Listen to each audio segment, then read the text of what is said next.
konnichiwa. අද අපි බලමු නාකේයෝෂි. ජපන් භාෂාවේ නාකේයෝෂි කියන්නේ මොනවද කියලා. මේක කලින් වීඩියෝ එකේදී මම කියලා දුන්නා ඊකේයෝෂි කියන්නේ මොනවද කියලා. විශේෂණ පද වර්ග දෙකක් තියෙනවා ජපන් භාෂාවේ ඊකේයෝෂි, නාකේයෝෂි කියලා. අද අපි බලමු නාකේයෝෂි. මෙන්න මම උදාහරණ කීපයක් දීලා තියෙනවා මෙතන. ගෙන්කිනා නා තියෙනවා අග. නා තියෙනවා නම් අග නාකුරෙන් අවසන් වෙන හන්ද නාකේයෝෂි. අපි ඉස්සෙල්ලා වීඩියෝ ඉගෙන ගත්තා ඊයකුරෙන් අවසන් වෙන ඒවා ඊකේයෝෂි කියලා. නාකුරෙන් අවසන් ගෙන්කිනා. ගෙන්කිනා කියන්නේ නිරෝගී. කිරේිනා අග නාකුරෙන් අවසන් වෙන තියෙන. කිරේිනා කියන්නේ ලස්සන. ශිසුකන කියන්නේ අග නාකුරෙන් අවසන් වෙලා තියෙන එකේ නිහඬ. තේරුණා නේද? එතකොට කාල බේද හදන අනුව අපි කොහොමද බලමු? එක වෙනස් කිරීම වලට ලක් කරන්නේ ආචාරශීලී ආචාරශීලී නොවන විදියට. ආචාරශීලී නම් අග තියෙන නා කපලා දෙස් දානවා. ආචාරශීලී වලට දෙන නා කපලා ද. ආයි මෙතෙන්ට ආචාරශීලී විදියට හදන නම් වර්තමාන කාල නැත ඒවා නා කපලා දෙවාරි මසෙන් දාන්න පුළුවන්. නා කපලා ජාරි මසෙන් දාන්නත් පුළුවන්. ආචාරශීලී නොවන විදියට හදන නම් වර්තමාන කාල නැත වාක්‍යයක නා කපලා දෙවනයි දාන්න පුළුවන්. නා කපලා ජනයි දාන්න පුළුවන්. ඊළඟට කාල බේදයෙන් ගත්තොතින් අතීත කාල ඇත. අතීත කාල ඇත වෙදී නා කපලා දෙෂ්ට දාන්න පුළුවන්. ආචාර්ශී නොවන දන නා කපලා දත්තා. දත්තා කියලා දාන්න පුළුවන්. ඊළඟට බලන්න අතීත කාල නැත වෙද්දී නා කපලා දෙවාරි මසෙන් දෙෂ්ට දාන්න පුළුවන්. නැත්නම් චාරි මසෙන් දෙෂ්ට දාන්නත් පුළුවන්. මේ දෙකෙන් ඕන එකක් පාවිච්චි කරන්න පුළුවන්. ඊළඟට ආචාර්ශී විදිහට නොවන විදිහට හදන නා කපලා දෙවනක් අත දාන්න පුළුවන්. නැත්නම් නා කපලා ජ නකත්ත දාන්න පුළුවන්. තේරුණා නේද? මම මේකක් හදලා පෙන්නන්නම් ඔයාලට.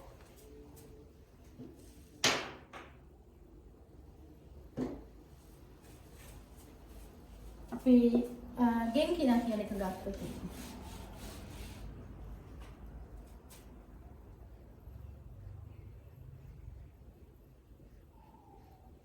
ගෙන්කිනා කිව්වොත් ඒකේ නා කපලා දෙස් දාන්න පුළුවන් ආචාරශීලී. ආචාරශීලී වුණ විදිහට නම් ගෙන්කිනා ඒකේ ගෙන්කි නා ගෙන්කි දා කියලා අවසන් කරන්න ඕන. ඊළඟට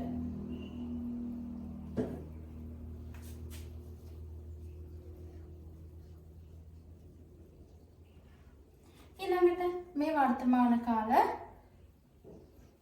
ඇත. ඔන්න මම එකක් කියලා දුන්නා. එක උදාහරණයක්. ඊළඟට වර්තමාන කාල නැත විදිහට හදනවා නම් ගෙන්කි දෙවාරි මසෙන් දාන්න. නා කැපෙනවනේ. දෙවාරි මසෙන්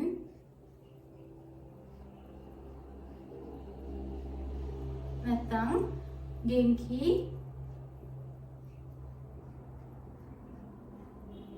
ජා අරි මසෙන් දාන්න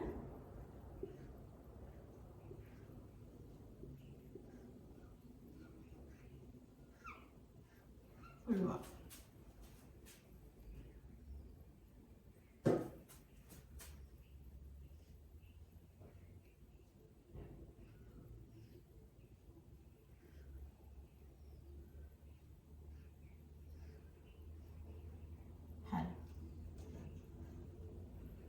ඊළඟට අපි ඊට පස්සේ කතා කරේ වර්තමාන කාල නැත. දැන් අපි බලමු අතීත කාල ඇත කොහොමද හැදෙන්නේ කියලා.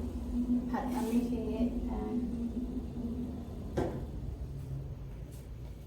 ආචාර්ශී නෝනිට හැදුවොත් ගෙන්කි දෙවාරි මසෙන් වෙනුවට දෙවනයි නේද? ජාරි මසෙන් වෙනුවට ගෙන්කි කවුද? මෙතන ගෙන්කි ජනයි.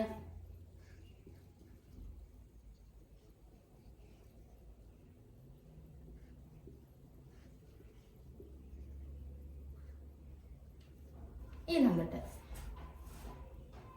කාල වේදෙන් ගත්තොත් අතීත කාලත වෙද්දී නා කපලා ගෙන්කි අපි උදාහරණයක් මේ කරගෙන යන්නේ ගෙන්කි දෙෂ්ටා නැත්නම් ගෙන්කි දත්තා. ගෙන්කි දත්තා. ඊළඟට අපි කාල භේදයෙන් ගත්තොත් අතීත කාල මේ දෙකෙන් ඕන එකක් ගන්න පුළුවන්. අතීත කාල නැත. අතීත කාල නැත වෙද්දී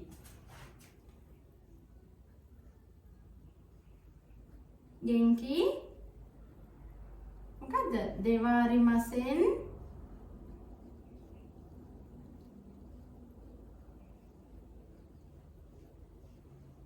දෙෂ්ඨා.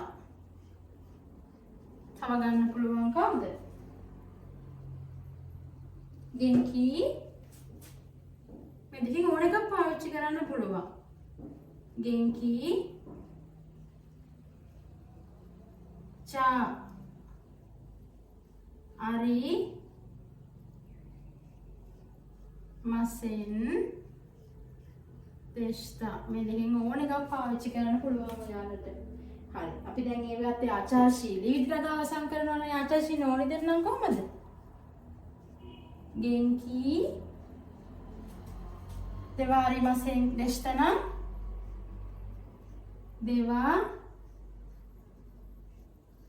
නකත්තා.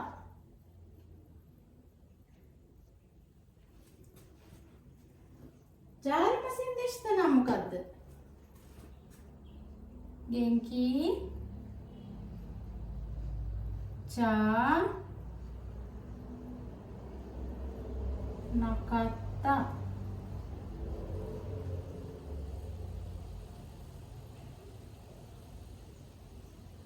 චා නකත්තා. තේරුණා නේද? ජපන් භාෂාවෙන් කාල භේද අනුව මම මෙතන පොඩියට හදලා තියෙන්නේ එක උදාහරණයක් අරගෙන ආචාරශීලී නොවන විදියට මම දෙපැත්තෙම මාක් කරලා තියෙනවා. කාල භේද හදලා නාගේ යෝෂි වල එක උදාහරණයක් අරන් හැම කාල භේදෙටම හදලා පෙන්නුවා. මෙතන කාල භේද ගත්තොත් මම මේ හදලා පෙන්නුවේ වර්තමාන කාල. ඇත්ත මම කෙටියෙන් දාන්නේ. මෙතන හදලා පෙන්නුවේ වර්තමාන කාල නැත. මෙතන පෙන්නුවේ මං අතීත කාල ඇත. මෙතන හදලා පෙන්නුවේ අතීත කාල නැත. ඔන්න මං කාල භේද හතරටම හදලා පෙන්නුවා එක උදාහරණයක් කරා. තේරුණාද ජපන් භාෂාවේ නාකේ යෝෂි කියන්නේ මොනවද? ඒක භාවිත වෙන ආකාර අද කියලා දුන්න ඔයාලට තේරුණා නේද? මේ වගේ නැවතත් වැදගත් වීඩියෝයක් අරන් එනකම් ඔයාලා හැමෝම සතුටින් පරිස්සමින් ඉන්න. සයනරා.